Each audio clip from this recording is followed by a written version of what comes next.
Ojca jasnych zorok, Ty światło dla tych, kto wieryć, Odkupiciel człowieka.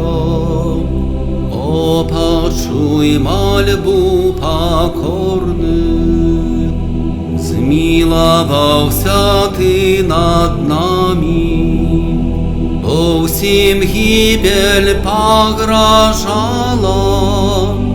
Дай коштовнейший нам лек дав, каб гаїть знемоглих рани. Світ уже сиходив темру, Божий Син, як сонце ясна, народився з чистої Панни, каб нас ратовать от згуби.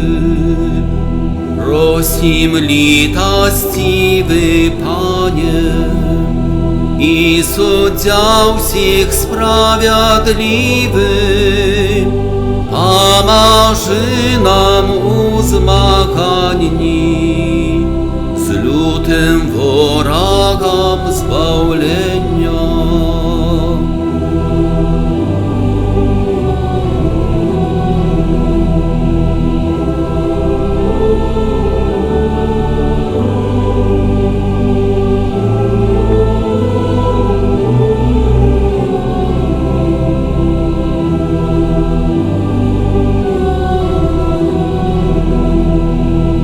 Христе, Паладар лагодний, хай Тобі зайцом і духом буде вічная подяка, праз усе веки без конца.